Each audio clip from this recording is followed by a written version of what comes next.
Hello everyone, welcome to our channel. Hello and welcome to our channel. जैसा कि आप सभी जानते हो कि हमने अपने इस चैनल पे एनसीईआरटी की सीरीज स्टार्ट की है, उसी में हम आगे आज देखेंगे। अभी तक हमने किंगडम मोनेरा के बारे में देखा था, अब आगे किंगडम प्रोटिस्टा और फंजाई के बारे में देखेंगे इस वीडियो में। तो इस वीडियो को लास्ट तक देखिएगा और क्या क्या इंपॉर्टेंट चीजें हैं उसे आप साथ में नोट करते हुए भी चल सकते हैं। तो पहले हम देखते हैं किंगडम प्रोटिस्टा में क्या क्या इंपॉर्टेंट चीजें हैं। जैसा कि आप सभी जानते हो किंगडम प्रोटिस्टा में क्या होता है, तो सिंगल सेल्ड यूकैरियोटिक ऑर्गेनिज्म होते हैं, ये याद रखना हमेशा।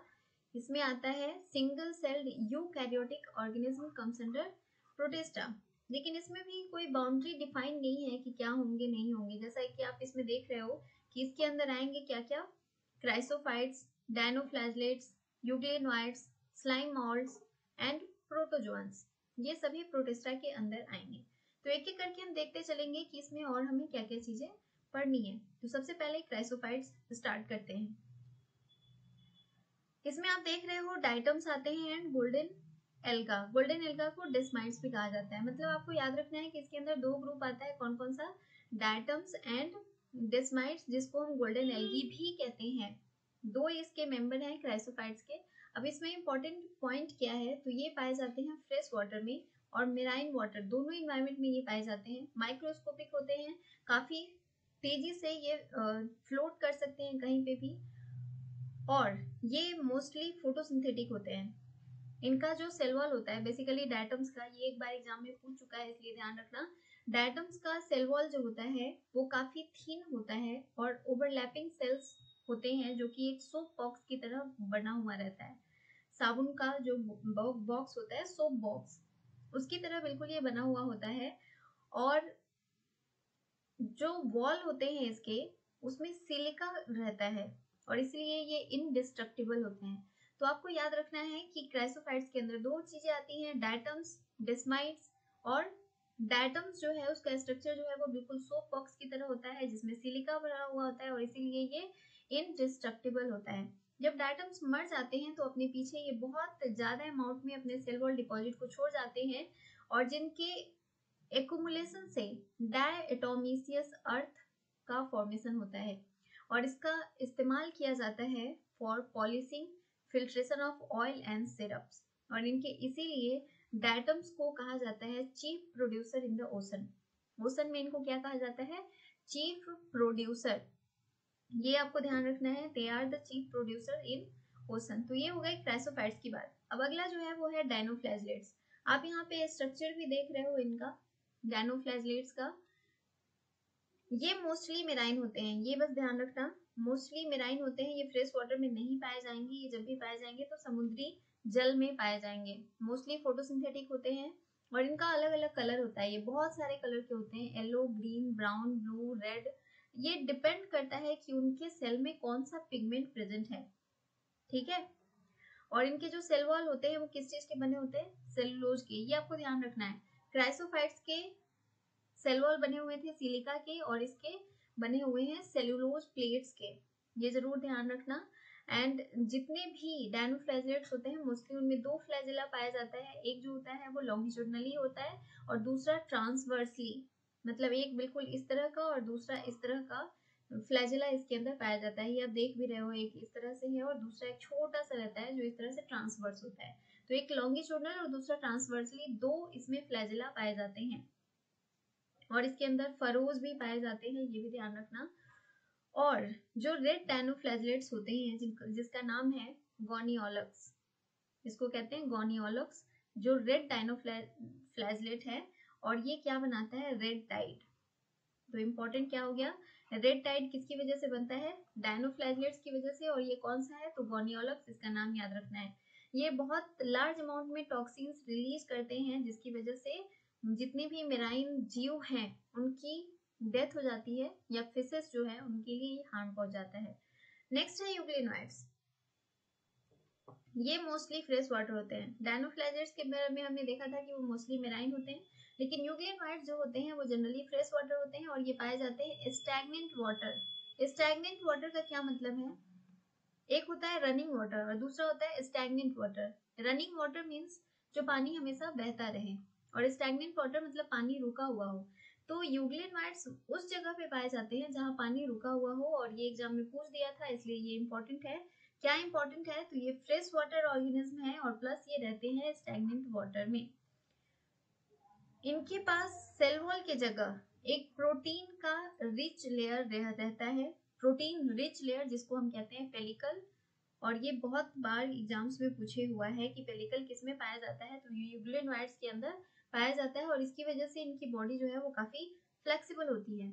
इनमें भी दो फ्लैजेला पाए जाते हैं, एक छोटा और एक लंबा। यहाँ पे यहाँ देख भी रहे हो, एक ये है काफी छोटा सा और एक काफी लंबा।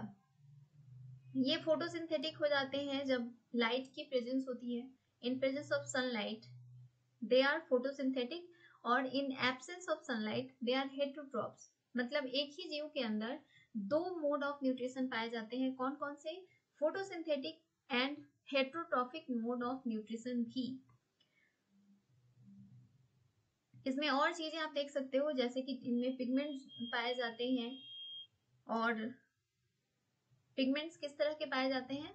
तो इनके अंदर क्लोरोफिल पाया जाता है। ये आपको ध्यान रखना है, चाहो तो नोट भी कर लो। इसके अंदर क्लोरोफिल पाया जाता है और इसीलिए ये फोटोसिंथेटिक होते हैं। बिल्कुल हायर प्लांट्स के अंदर जिस तरह से रहता है वैसे ही इनके अंदर भी पाया जाता है। इसका एग्जाम्पल याद रखना, एक ही एग्जाम्पल यहाँ दिया हुआ है इसलिए यही इंपॉर्टेंट है। यूग्लिना, इसका स्ट्रक्चर आप देख रहे हो ये वाला। अब देखो नेक्स्ट है स्लाइम माउल्ट्स। स्लाइम माउल्ट जो है ये सेप्रोफाइटिक होते हैं। इनको कहा जाता है सेप्रोफाइटिक प्रोटिस्ट, और सेम यही क्वेश्चन उठा के पूछ भी दिया था। सेप्रोफाइटिक प्रोटिस्ट किसको कहते हैं? तो ये स्लाइम माउल्ट्स को कहते हैं। और ये जितने भी डिकेइंग ट्विग्स होते हैं या लिप्स होते हैं उन सभी को ये इनगल्फ करने का काम करते हैं। यानी कि स्लाइम माउल्ट्स का मेन काम होता है डाइजेशन। डाइजेशन यानी कि जितने भी डेड एंड डिकेइंग मैटर्स हैं उन सभी को ये डाइजेस्ट कर देता है। और under suitable condition they form an aggregation called plasmodium. बहुत सारे स्लाइम माउल्ट्स मिलकर एक एग्रीगेट बनाते हैं जिसको हम कहते हैं प्लाज्मोडियम, और ये कहीं भी जगह पे ग्रो कर सकते हैं। और अनफेवरेबल कंडीशंस में ये प्लाज्मोडियम जो है ये डिफ्रेंशिएट करके कुछ फ्रूटनिंग बॉडीज बनाता है। फॉर्म्स फ्रूटनिंग बॉडीज, मतलब जब फेवरेबल कंडीशन होगा तब ये सुटेबल कंडीशन में प्लाज्मोडियम का निर्माण करते हैं, और जब सुटेबल कंडीशन नहीं होता है, अनफेवरेबल कंडीशन हो, तो उस समय ये फ्रूटनिंग बॉडीज का निर्माण करते हैं जिनके टिप पे स्पोर पाया जाता है। अब ये स्पोर्स जो हैं इनके पास ट्रू वॉल्स प्रेजेंट होते हैं और जो काफी रेसिस्टेंट एंड ये बहुत सालों तक सरवाइव कर सकते हैं। मतलब जो स्पोर्स होते हैं काफी छोटे छोटे, ये स्पोर्स के ऊपर जो कवरिंग होती है वो इतनी हार्ड होती है कि वो काफी ईयर्स तक सरवाइव कर सकते हैं इन एडवर्स कंडीशंस, और एयर करंट से वो फ्लोट भी करते हैं। तो मेनली आपको इसमें एक टॉपिक याद रखना है क्या? तो ये स्लाइम माउल्ट्स जो है इनको कहते हैं हम सेप्रोफाइटिक प्रोटिस्ट। सेकेंड जो है वो कहते हैं कि फेवरेबल कंडीशन में ये प्लाज्मोडियम बनाता है और अनफेवरेबल कंडीशन में फ्रूटिंग बॉडीज बनाता है जो कि स्पोर फॉर्मेशन करते हैं और स्पोर्स के ऊपर काफी एक्सट्रीम रेसिस्टेंट होता है जो कि काफी सालों तक इनको सरवाइव करने में मदद करता है। अब नेक्स्ट जो इम्पोर्टेंट टॉपिक है वो है प्रोटोजोन्स। इनको कहा जाता है हेट्रोट्रॉप्स। ये याद रखना, जितने भी प्रोटोजोन्स होंगे सारे के सारे हेट्रोट्रॉफिक होते हैं। ठीक है, हेट्रोट्रॉफिक प्रोटिस्टा अगर पूछ दे तो उसमें आप प्रोटोजोन लिखोगे। पहले मैंने क्या बताया था? Saprophytic protista. यहाँ पे आप देख रहे हो सेप्रोफाइटिक प्रोटिस्ट क्या हो गया? Slime mould. और अगर हेट्रोट्रॉफिक प्रोटिस्ट पूछ दे तो वो होता है प्रोटोजोआ। और इनको कहा जाता है प्रेडेटर्स और पैरासाइट्स भी, क्योंकि ये प्रेडेटर्स या पैरासाइट्स की तरह ही जिंदा रहते हैं। इनको primitive relative of animals, animals का प्रिमिटिव रिलेटिव भी कहा जाता है। ये भी एक इम्पॉर्टेंट पॉइंट है जो याद रखना। पढ़ते वक्त हम जनरली इस चीज को छोड़ के चल देते हैं, तो इस पे ध्यान रखना। क्या कहते हैं इसे हम? Primitive relative of animals. और ये इनके 4 ग्रुप्स होते हैं। कौन कौन से? तो पहला ग्रुप हो गया कौन सा? पहला ग्रुप हो गया एमीबॉयड प्रोटोजोन्स। सेकेंड जो ग्रुप है वो हो जाएगा फ्लैजलेटेड प्रोटोजोन्स। आप यहाँ देख रहे हो ये है फ्लैजलेटेड प्रोटोजोआ। तीसरा ग्रुप है सिलिएटेड प्रोटोजोआ और चौथा ग्रुप है स्पोरोजोइट। ये चारों ग्रुप बहुत ज्यादा इंपॉर्टेंट हैं किसी भी एग्जाम के पॉइंट ऑफ व्यू से। एक एक करके देखते चलते हैं। एमीबॉयड प्रोटोजोन्स, ये फ्रेश वाटर, सी वाटर या मॉइस्ट सॉइल कहीं पे भी रहते हैं और इनके पास स्यूडोपोडिया होता है। तो एक इम्पॉर्टेंट पॉइंट ये याद रखना है कि जो एमीबॉयड प्रोटोजोन्स है उनके पास स्यूडोपोडिया यानी कि फॉल्स फ्रिट प्रेजेंट होता है और इसी का एग्जाम्पल है अमीबा। एग्जाम्पल नहीं, स्यूडोपोडिया का एग्जाम्पल है। एक्चुअली अमीबा के अंदर भी स्यूडोपोडिया पाया जाता है। अमीबा में क्या होता है, स्यूडोपोडिया, और बिल्कुल एमीबॉयड, और इसे इस यहीं से एक्चुअली इस प्रोटोजोआ का नाम भी रखा गया है। स्यूडोपोडिया के प्रेजेंस की वजह से इसको एमीबॉयड प्रोटोजोन कहते हैं। ठीक है, तो ये इंपॉर्टेंट पॉइंट है, इसको नोट जरूर कर लेना कि एमीबॉयड प्रोटोजोन को हम एमीबॉयड क्यों नाम दिया गया है, क्योंकि इसके अंदर स्यूडोपोडिया पाया जाता है। ये एक बार पूछ दिया था और इसलिए इसको याद रखना जरूरी है। जो मेराइन फॉर्म्स में होते हैं उनके बाहर सिलिका सेल पाया जाता है और इसके एग्जाम्पल है एंटमीबा हिस्टोलाइटिका। एंटमीबा हिस्टोलाइटिका, ये याद रखना, नाम आप चाहो तो लिख लो। और ये क्या कॉज करता है, तो ये करता है एमीबिक डिसेंट्री, ये भी आप नोट कर सकते हो। ये एमीबिक डिसेंट्री के लिए रिस्पॉन्सिबल होता है और ये एग्जाम में पूछ दिए हुए है कि एमीबिक डिसेंट्री के लिए कौन सा प्रोटोजोआ रिस्पॉन्सिबल है। तो इसके लिए एमीबॉयड प्रोटोजोआ रिस्पॉन्सिबल है और वो है एंटमीबा हिस्टोलाइटिका, जो एक पैरासाइट है। नेक्स्ट है फ्लैजिलेटेड प्रोटोजोन्स, और इसमें आपको ये याद रखना है कि ये फ्री लिविंग हो सकते हैं या फिर पैरासाइट हो सकते हैं। इनके पास फ्लैजिला प्रेजेंट होता है और ये डिजीज जो कॉज करते हैं उनका नाम है स्लीपिंग सिकनेस। फ्लैजिलेटेड प्रोटोजोआ कौन सा डिजीज कॉज करते हैं, स्लीपिंग सिकनेस, और ये होता है ट्रिप्नोसोमा। इसका पूरा नाम है ट्रिप्नोसोमा गैम्बीन्स, जो कि स्लीपिंग सिकनेस कॉज करता है। इसे काला जार भी कहते हैं हम, और ये एक इम्पॉर्टेंट पॉइंट है, तो यहाँ पे आप ये भी नोट कर सकते हो। स्लीपिंग सिकनेस फ्लैजिलेटेड प्रोटोजोन के कारण होता है और इसका एग्जाम्पल है ट्रिप्नोसोमा गैम्बीन्स। नेक्स्ट है सिलिएटेड प्रोटोजोन्स। अब सिलिएटेड प्रोटोजोन जो है वो मोस्टली एक्वेटिक होते हैं और ये इनके ऊपर सीलिया प्रेजेंट होता है। ठीक है, इसमें सीलिया होता है और इसीलिए इसका नाम है सिलिएटेड प्रोटोजोन। इंपॉर्टेंट पॉइंट है, नोट कर लेना। सीलिया के प्रेजेंस की वजह से सिलिएटेड प्रोटोजोन्स कहते हैं इसे, और इसका एग्जाम्पल है पैरामीशियम। पैरामीशियम क्या हो गया, सिलिएटेड प्रोटोजोन। बेसिकली एग्जाम्पल के तौर पे ही आपको मोस्टली इन चीजों को याद रखना है। ये हो गया सिलिएटेड प्रोटोजोन।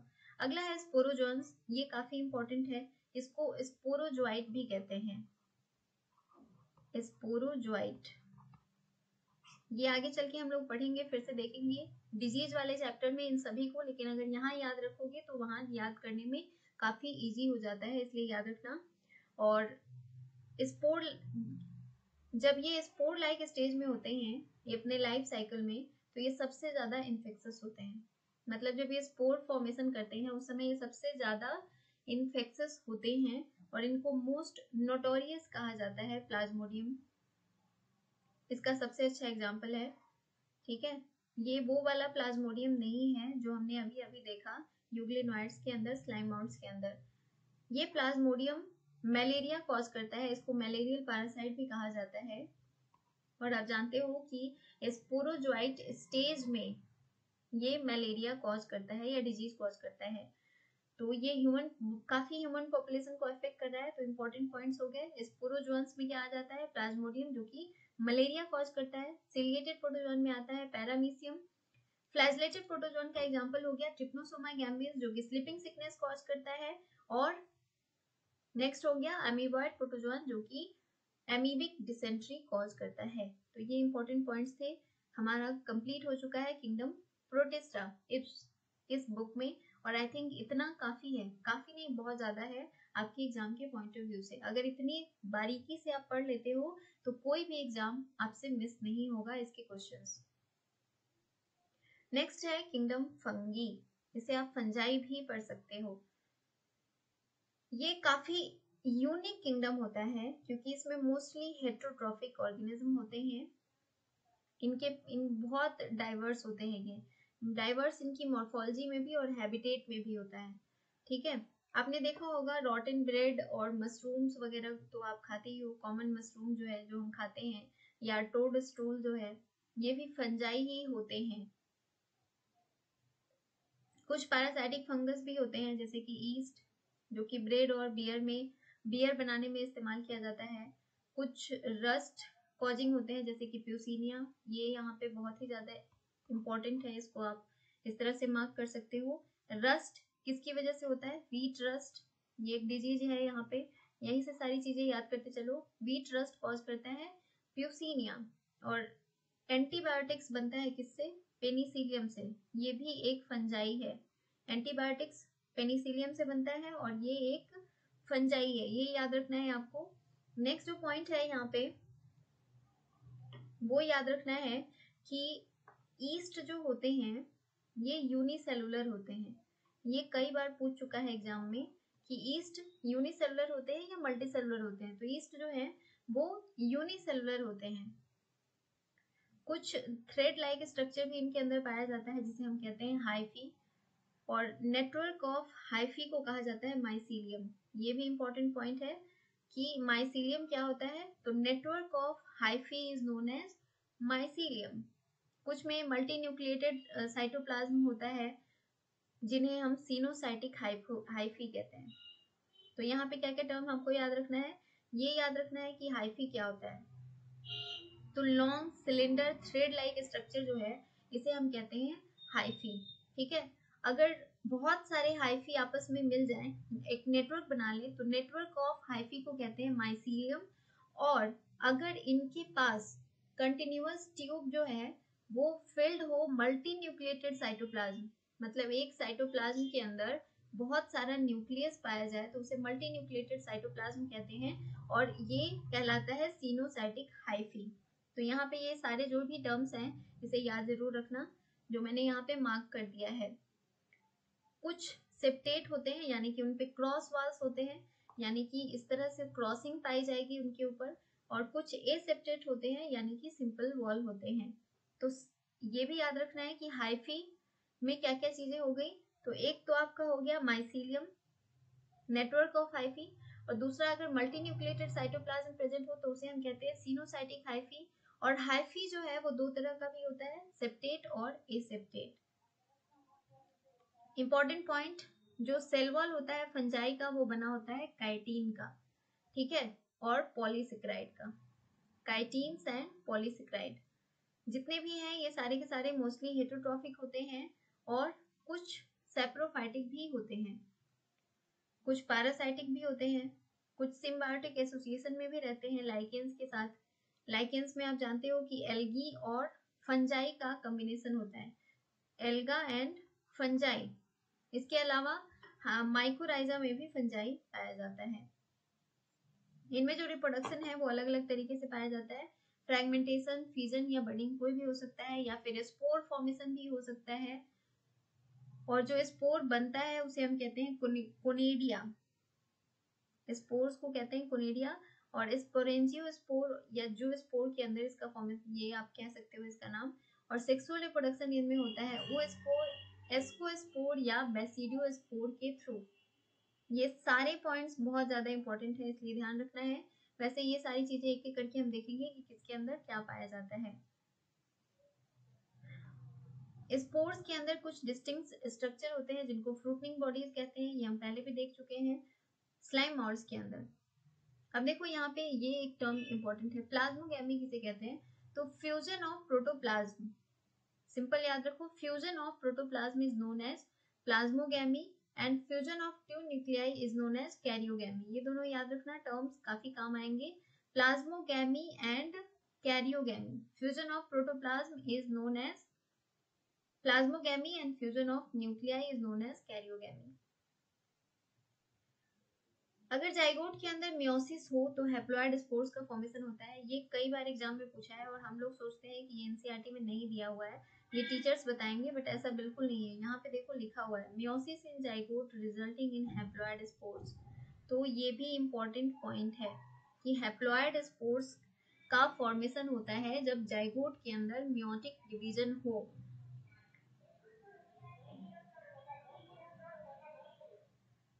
इसके बाद नेक्स्ट पॉइंट हम देखते हैं कि फंजाई जो है ये इनको कहते हैं एस्कोमाइसिटिस या बेसिडियोमाइसिटिस, जब इनके अंदर हैप्लॉइड सेल्स प्रेजेंट हो, डाइकैरियोटिक स्टेज हो। डाइकैरियोटिक स्टेज कहने का मतलब है N+M स्टेज हो, यानी कि 2 न्यूक्लियाई पर सेल, एक सेल के अंदर दो न्यूक्लियस हो इस तरह से N+M, तो इसको हम कहते हैं डाइकैरियोटिक स्टेज। कई बार ये भी पूछे हुआ है लेकिन हम कंफ्यूज हो जाते हैं, क्या है, इसे हम कहते हैं डाइकैरियोन। ठीक है, इस कंडीशन को कहा जाता है डाइकैरियोन, और इस फेज को कहते हैं डाइकैरियो फेज ऑफ फंगस। यानी कि एक सेल के अंदर जब दो न्यूक्लियस प्रेजेंट होता है तो उसे हम कहते हैं डाइकैरियोन या डाइकैरियोटिक स्टेज। और ये किस में पाया जाता है, तो ये पाया जाता है एस्कोमाइसिटिस और बेसिडियोमाइसिटिस में, जो अभी हम देखेंगे। इस तरह से जो पेरेंटल न्यूक्लियाई होता है वो डिप्लॉयड हो जाता है, और फिर जो स्पोर्स का फॉर्मेशन होता है वो हैप्लॉइड स्पोर्स का फॉर्मेशन इसके अंदर में होता है। अब इन सभी के बेसिस पे जो भी हमने ये सब देखा, हाइफी, डाइकैरियोन स्टेज या मोड ऑफ न्यूट्रिशन, इन सभी के आधार पे फंजाई को अलग अलग डिवीजन में बांटा गया है। और ये डिवीजन कौन कौन से हैं वो एक एक करके हम देखते हैं। पहला है फाइकोमाइसिटिस, दूसरा है एस्कोमाइसिटिस, तीसरा है बेसिडियोमाइसिटिस और चौथा है ड्यूटेरोमाइसिटिस। बस इतना ही ये इंपॉर्टेंट पॉइंट है इसके अंदर। इतना ही नहीं, एक्चुअली एक एक करके देखते हैं कि इसको हम फाइकोमाइसिटिस क्यों कह रहे हैं। जितने भी फाइकोमाइसिटिस हैं वो एक्वेटिक हैबिटेट में पाए जाते हैं। समझ लो एक तरह से कि टाइप हो गए, आप इस तरह से लिख सकते हो फंजाई के कितने टाइप हैं। तो एक हो गया फाइकोमाइसिटिस, दूसरा हो गया एस्कोमाइसिटिस, तीसरा हो गया बेसिडियोमाइसिटिस और चौथा हो गया ड्यूटेरोमाइसिटिस। तो ABDP आप इस तरह से याद रख सकते हो। ये चारों टाइप होते हैं फंजाई के। तो एक एक करके देखते हैं कि इसके अंदर क्या क्या चीजें पाई जाती है। एग्जाम्पल सबसे ज्यादा इंपॉर्टेंट होता है। ये इनको कहा जाता है obligate parasite on plants. Obligate parasite कहने का मतलब होता है, एक होता है एब्सोल्यूट पैरासाइट और दूसरा ऑब्लिगेट पैरासाइट। मतलब इन्हें जब जरूरत होती है तब ये पैरासाइट का काम करते हैं। इनके अंदर जो माइसीलियम पाया जाता है, माइसीलियम क्या था, नेटवर्क ऑफ हाइफी, वो होता है एसेप्टेट और सिनोसाइटिक। एसेप्टेट मतलब उसके ऊपर इस तरह से स्ट्रिप नहीं पाए जाएंगे, क्रॉस नेटवर्क नहीं होगा, और सिनोसाइटिक का मतलब है कि बहुत सारा न्यूक्लियाई एक ही सेल के अंदर प्रेजेंट होगा। तो इसके अंदर माइसीलियम किस तरह का हो गया, नेटवर्क ऑफ हाइफी, एसेप्टेट और सिनोसाइटिक टाइप का प्रेजेंट होगा। एसेक्सुअल रिप्रोडक्शन जो है वो जूस्पोर्स के थ्रू होता है या फिर एप्लानोस्पोर्स के थ्रू भी हो सकता है।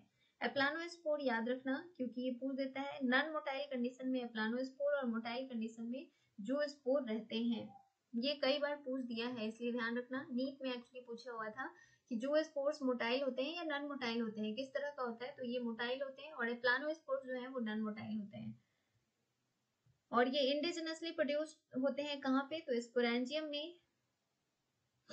और एक जाइगोस्पोर का फॉर्मेशन होता है, फ्यूजन ऑफ टू गैमेट्स, यानी कि जब जूस्पोर और प्लानोस्पोर मिलते हैं तो जाइगोस्पोर का फॉर्मेशन करते हैं।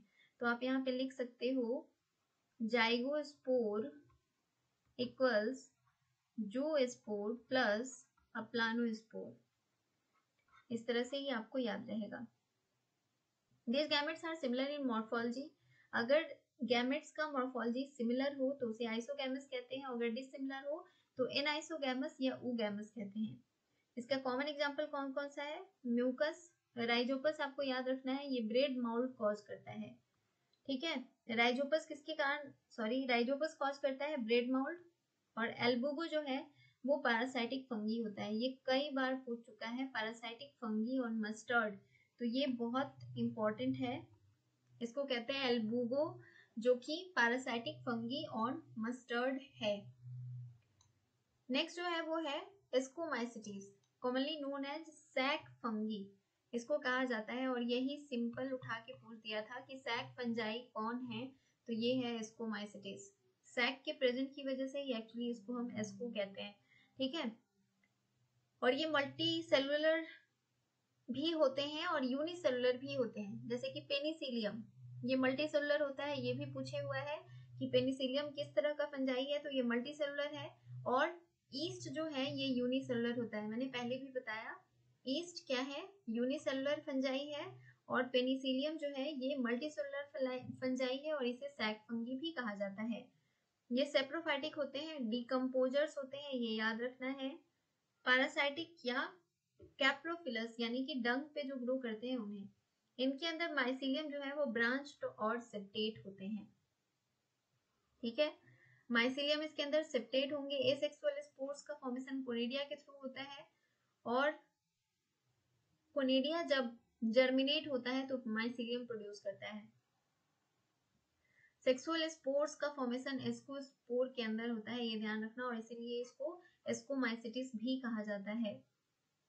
सैक लाइक सैकी या सिंगुलर एस्कस भी इसको कहा जाता है, that's why this is known as ascospores.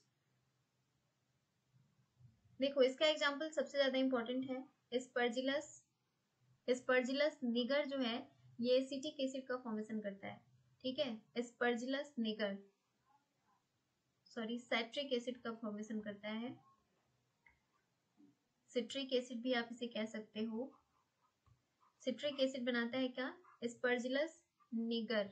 आप इसका नाम चाहो तो पूरा लिख सकते हो, एस्परजिलस निगर form citric acid.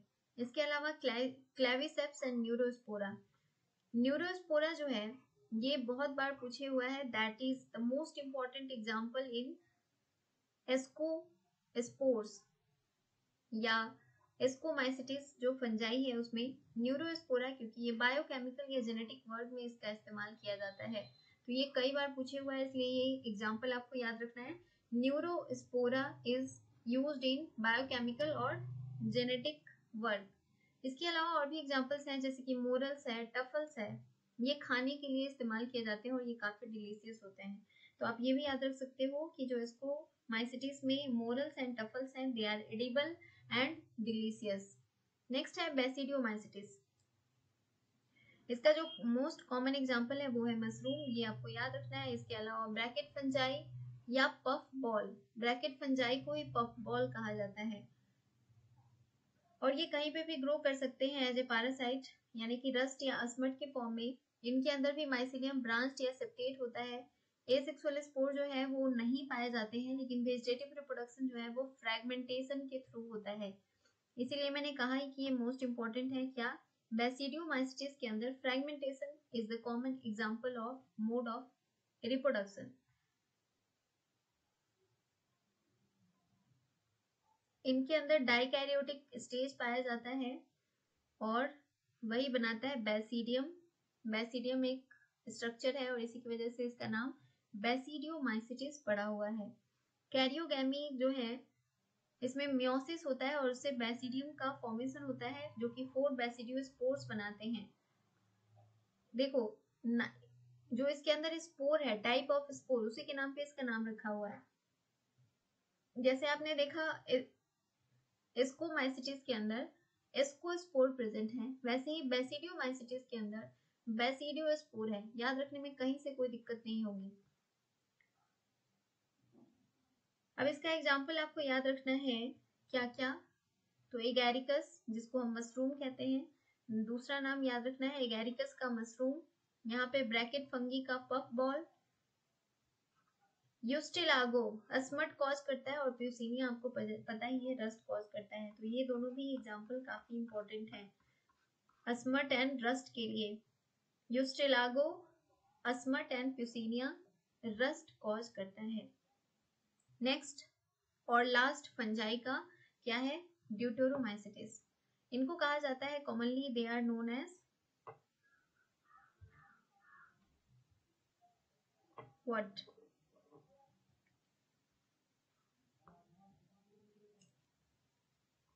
Imperfect fungi.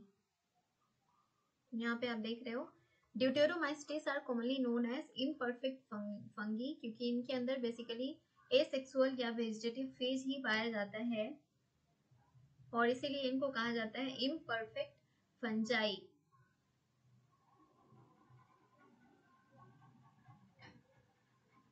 ये एक्चुअली इनमें एसेक्सुअल और वेजिटेटिव स्टेज जो है ये काफी ज्यादा प्रेजेंट होता है और सेक्सुअल स्टेज जो है वो दूसरे क्लास में, मतलब दो क्लास है एक्चुअली इसके अंदर। एक क्लास हो गया जिसके अंदर एसेक्सुअल और वेजिटेटिव स्टेज पाया जाए, और दूसरा क्लास हो गया जिसमें सेक्सुअल रिप्रोडक्शन है।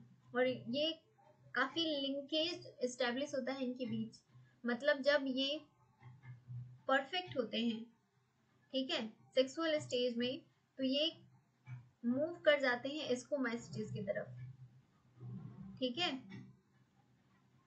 जब ये सेक्सुअल स्टेज, मतलब जब रिप्रोडक्शन इनके अंदर सेक्सुअली होगा तो वो एस्कोमाइसिस की तरह होता है, और जब वेजिटेटिवली होगा तो वो बैसिडियोमाइसिस की तरह होगा। और ये काफी इंपॉर्टेंट पॉइंट है, कई बार कंफ्यूजन भी होता है यहाँ पे, एग्जाम में काफी क्वेश्चन पूछ देता है, तो याद ये आपको रखना है कि जब सेक्सुअल रिप्रोडक्शन होगा तो ये मूव कर जाते हैं कहाँ, तो एस्कोमाइसिस और बैसिडियोमाइसिस के तरफ। अदरवाइज इनमें जनरली क्या होता है, तो वेजिटेटिव या एसेक्सुअल रिप्रोडक्शन होता है, जनरली वेजिटेटिव या एसेक्सुअल रिप्रोडक्शन होगा। लेकिन जब इनके अंदर सेक्सुअल रिप्रोडक्शन होगा तो ये मूव कर जाते हैं कहाँ, तो एस्कोमाइसिस और बैसिडियोमाइसिस की तरफ, यानी कि उसकी तरह ये एक्ट करना शुरू कर देते हैं। इसके अंदर जो माइसिलियम होता है वो सेप्टेट और ब्रांच होगा। सेप्रोफाइटिक पैरासाइट भी इन्हें कहा जाता है, और इसका एग्जाम्पल जो है वो है अल्टरनेरिया, कोलेकोट्राइकम एंड ट्राइकोडर्मा। ये आप इसी तरह से याद भी रखोगे, और ये बहुत ज्यादा पूछे हुआ है नीट के अंदर, और बीएचयू में भी ये कई बार पूछे हुआ है, एंड अदर भी जो एंट्रेंस है उनके अंदर भी देखोगे तो ये काफी ज्यादा पूछ देता है, इसलिए ये काफी इंपॉर्टेंट है। ध्यान रखना, क्या ड्यूटेरोमाइस्टिस का एग्जाम्पल है अल्टरनेरिया, कोलेकोट्राइकम एंड ट्राइकोडर्मा। इस तरह से याद रखोगे, याद जैसे मैं अभी पढ़ के बता रही हूँ आपको, अल्टरनेरिया, कोलेकोट्राइकम एंड ट्राइकोडर्मा। इसी तरह से तीनों को याद रखना, एक साथ पूछे हुआ था, ABCD and all of the above, और ये बार बार रिपीट करके पूछता है कि ड्यूटेरोमाइसिटिस के एग्जाम्पल कौन कौन से हैं, तो ये ध्यान रखना। अब नेक्स्ट देखो, यहाँ पे है किंगडम प्लांटी। इसको हम यहाँ पे स्किप करके चल सकते हैं, क्यों, क्योंकि अलग से एक चैप्टर हमने पढ़ा है किंगडम प्लांटी, तो इस चैप्टर में आप चाहो तो इस पॉइंट को कंप्लीटली स्किप कर सकते हो।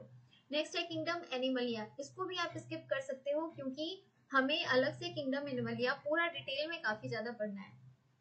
इसके बाद नेक्स्ट टॉपिक होगा क्या, वायरसेस, वायरवाइड, प्रियॉन्स एंड लाइकेंस। तो ये काफी छोटा सा टॉपिक है, इसको देख लेते हैं हम। वायरसेस, वायरवाइड, प्रियॉन्स एंड लाइकेंस, अब एक एक करके देख लो।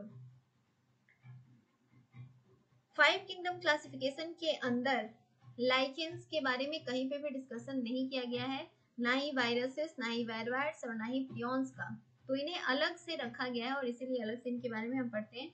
क्या क्या, जैसे आप पहले ही जानते हो कॉमन कोल्ड या फ्लू, अभी तो आप लोग कोरोना के बारे में भी जानते हो, कोरोना भी एक वायरल डिजीज है, और ये काफी ज्यादा हमारे सारे एग्जाम्स और बाकी सारी चीजों को भी काफी इफेक्ट कर रहा है, तो ये भी एक तरह का वायरस है। तो वायरस की एक्टिविटी को समझना तो बहुत ही ज्यादा इंपॉर्टेंट है, और अभी आने वाले जितने भी एग्जाम्स है उसके लिए ये टॉपिक समझ लो तो VVI है। एक तो आपके जनरल अवेयरनेस के लिए भी इस टॉपिक से क्वेश्चन रहेगा ही रहेगा, जनरल अवेयरनेस टाइप, एंड दूसरा जो पॉइंट है वो हो जाएगा क्या, आपका जो चैप्टर पढ़ना है उसके अकॉर्डिंग भी। तो एक एक करके देख लेते हैं। जो वायरसेस होते हैं, ना ही ये लिविंग होते हैं और ना ही नॉन लिविंग होता है, इनको ट्रू लिविंग थिंग नहीं कहा जाता है, या ये यूं कह लो कि लिविंग और नॉन लिविंग के बीच जो कनेक्टिंग लिंक होता है वो होता है वायरस, ठीक है। वायरस हो गया किसका कनेक्टिंग लिंक, तो लिविंग एंड नॉन लिविंग के बीच जो कनेक्टिंग लिंक होगी उसे हम कहते हैं वायरसेस। ये एक बार एग्जाम में पूछ दिया हुआ है, इसलिए आपको याद रखना। ये नॉन सेलुलर ऑर्गेनिज्म होते हैं, यानी कि इनका कोई सेल नहीं होता है। तो क्या होता है, तो इनके बाहर एक क्रिस्टलाइन स्ट्रक्चर होता है, मतलब लिविंग सेल, इनका जो लिविंग सेल कहने का मतलब है कि DNA हो जाए या फिर RNA हो जाए, DNA, RNA या प्रोटीन्स, कोई कुछ भी हो, ठीक है। बेसिकली DNA और RNA, इनके ऊपर एक बस कोटिंग होती है, प्रोटीनेसियस कवरिंग, जो इनर्ट क्रिस्टलाइन स्ट्रक्चर होता है प्रोटीन का। तो वायरसेस के अंदर इतनी ही चीजें पाई जाती हैं। यहाँ पे आप देख रहे हो, ये स्ट्रक्चर जरूर याद रखना, ये है क्या, टोबैको मोजाइक वायरस, और ये है बैक्टीरियोफाज। बैक्टीरियोफाज का मतलब होता है वैसा वायरस जो बैक्टीरिया को अफेक्ट करे, उसे हम बैक्टीरियोफाज कहते हैं। अब आप देख रहे हो इसमें है हेड, कॉलर, सीथ और टेल फाइबर। 4 ऑप्शंस है और कई बार एग्जाम में ये चारों ऑप्शंस ABCD करके पूछ दिया है, तो इसलिए ये स्ट्रक्चर बहुत इंपॉर्टेंट है। प्लस ये स्ट्रक्चर भी कि यहाँ पे क्या पाया जाएगा, तो ये RNA और कैप्सिड होते हैं टोबैको मोज़ेक वायरस यानी कि TMV वायरस। या ये भी पूछ देता है कि ये किसका स्ट्रक्चर है, तो याद रखना ये टोबैको मोज़ेक वायरस का स्ट्रक्चर है और ये है बैक्टीरियोफाज का स्ट्रक्चर। ये हो गया क्या, बैक्टीरियोफाज, और ये हो गया TMV, ये दोनों याद रखना।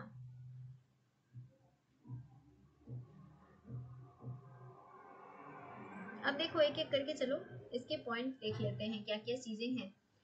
तो वायरस का मतलब होता है वेनम यानी कि पॉइजनस फ्लूइड। इसके अंदर पॉइजनस फ्लूइड प्रेजेंट होते हैं और इसके बारे में सबसे पहले दमित्री इवानोस्की ने बताया था कि कुछ ऐसे ऑर्गेनिज्म होते हैं जो कि मोज़ेक डिजीज कॉज करते हैं टोबैको में।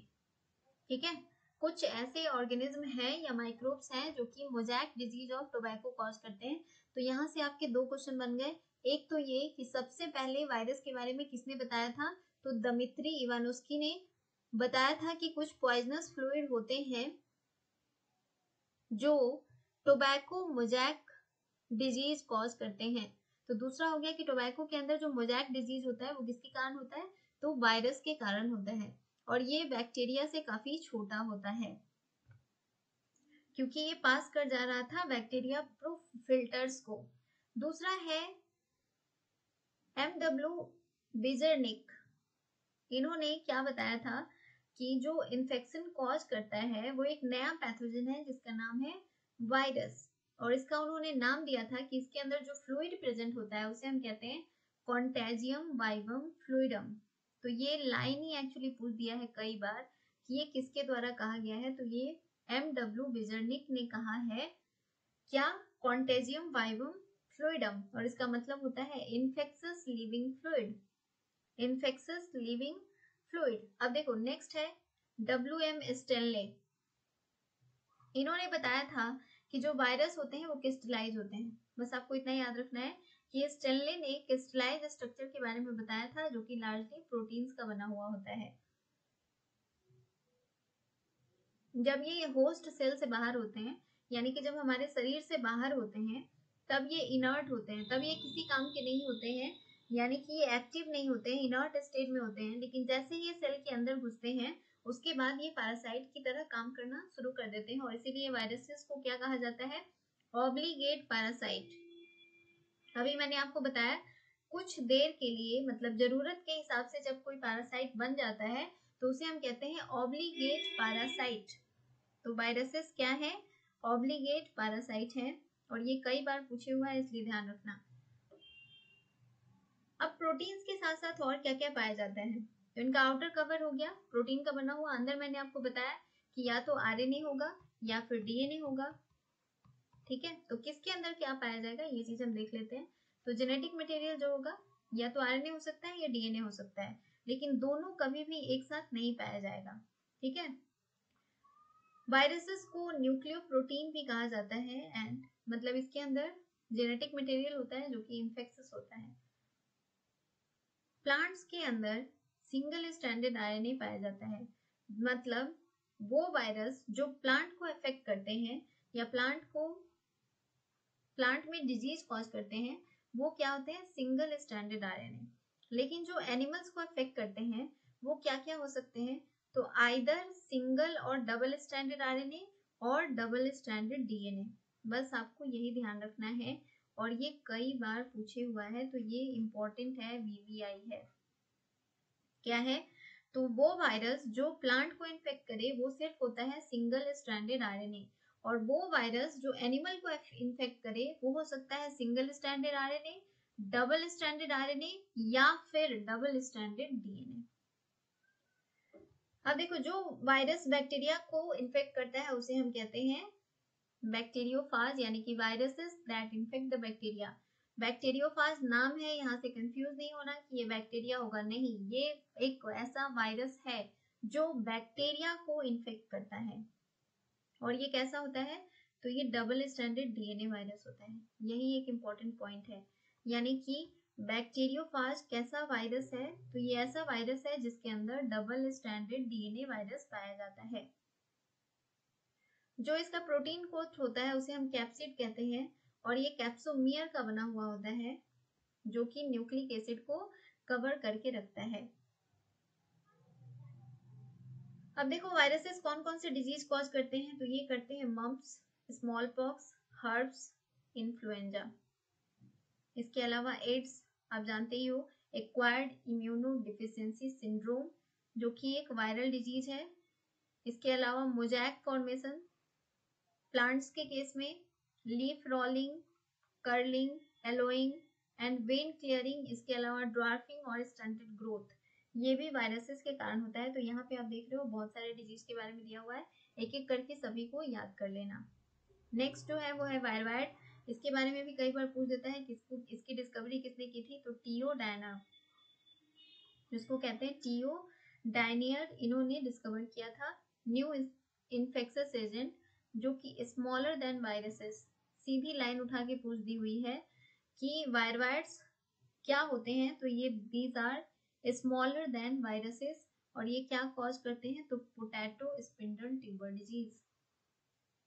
ठीक है, पोटैटो स्पिंडल ट्यूबर डिजीज, और इसके अंदर फ्री आरएनए पाया जाता है। जैसे आपने देखा वायरसेस के बाहर एक प्रोटीन कोट और उसके अंदर आरएनए या फिर डीएनए, दोनों में से कोई भी एक रह सकता है, लेकिन जो वायरवाइड्स होते हैं ये फ्री आरएनए होते हैं,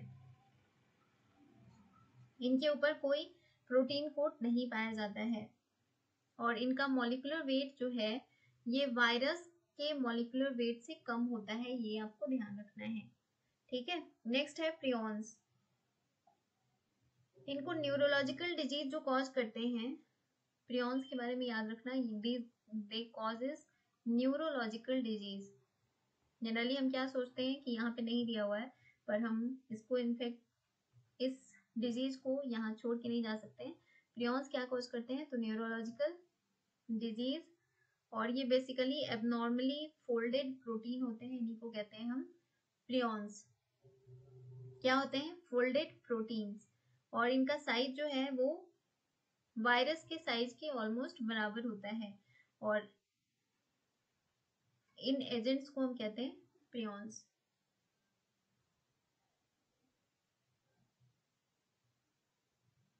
ये इंसेफ्लोपैथी इसे कहते हैं, बोवाइन स्पॉन्जीफॉर्म इंसेफेलोपैथी बीएसी, ये प्रियॉन्स की वजह से होता है, ये ध्यान रखना। यहाँ पे ये दिया हुआ है और ये एग्जाम में एक बार पूछे हुआ भी था, लेकिन ये किसी ने भी इसे नोटिस नहीं किया, तो इसलिए ये यहाँ पे आप मार्क जरूर कर लेना। बोवाइन स्पंजीफॉर्म इंसेफ्लोपैथी किसके कारण होता है, तो प्रियॉन्स के कारण होता है। इनको सिंपल वे में कहते हैं मैड काउ डिजीज, कैटल्स के अंदर, या फिर इसका एनालॉग वेरिएंट होता है सीआर जैकॉब डिजीज, यानी कि सीजेडी, ये ह्यूमंस के केस में होता है। तो आपने देखा यहाँ पे क्या क्या, बोवाइन स्पंजीफॉर्म इंसेफ्लोपैथी यानी कि BSE, CJD and mad cow disease, ये कॉज करता है प्रियॉन्स। तो ये काफी इंपॉर्टेंट है, अभी तक बहुत कम एग्जाम्स में ये पूछे हुआ है, लेकिन हो सकता है कि आगे पूछते, क्योंकि इंपॉर्टेंट पॉइंट है। बाकी सारी चीजें ऑलमोस्ट पूछ चुका है, जो भी मैंने अभी मार्क किया वो, तो आप इसको याद रखना। नेक्स्ट पॉइंट है लाइकेंस। तो लाइकेंस तो आप जानते हो सिम्बायोटिक एसोसिएशन होता है किसका किसका, तो एल्गी और फंजाई का। जो एल्गल कंपोनेंट होता है उसे हम कहते हैं फाइकोबायोंट, और जो फंगल कंपोनेंट होता है उसे हम कहते हैं माइकोबायोंट, जो कि हेटरोट्रॉफिक और ऑटोट्रॉफिक दोनों होते हैं। एक प्रोवाइड करता है फूड और दूसरा प्रोवाइड करता है न्यूट्रिशन और शेल्टर। सिंपल आपको इतना ही याद रखना है, और ये और याद रखना है कि वेरी गुड पॉल्यूशन इंडिकेटर, ये पॉल्यूटेड एरिया में ग्रो नहीं कर सकते हैं, बेसिकली वैसे एरिया में जहाँ SO2 का अमाउंट काफी ज्यादा हाई हो, वैसे एरिया में ये ग्रो नहीं कर सकते हैं। तो ये चैप्टर भी आपका कंप्लीट हो चुका है। हमें आपको ये सीरीज कैसा लग रहा है हमें कमेंट करके जरूर बताइएगा, और इसकी समरी पढ़ना मत भूलिएगा, समरी एक बार जरूर आप पढ़ लीजिएगा, ताकि आपके एग्जाम के पॉइंट ऑफ व्यू से कुछ चीजें अगर छूट रही हो तो वो आप उसे कैप्चर कर सको।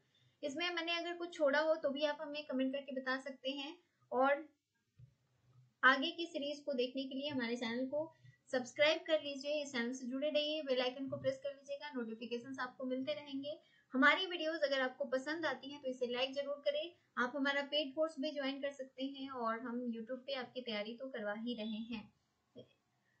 नेक्स्ट सीरीज के लिए जरूर सब्सक्राइब कर लीजिए हमारे चैनल को, और जो लोग भी हमारी वीडियोस पहले से देखते आ रहे हैं उन सभी को थैंक यू सो मच।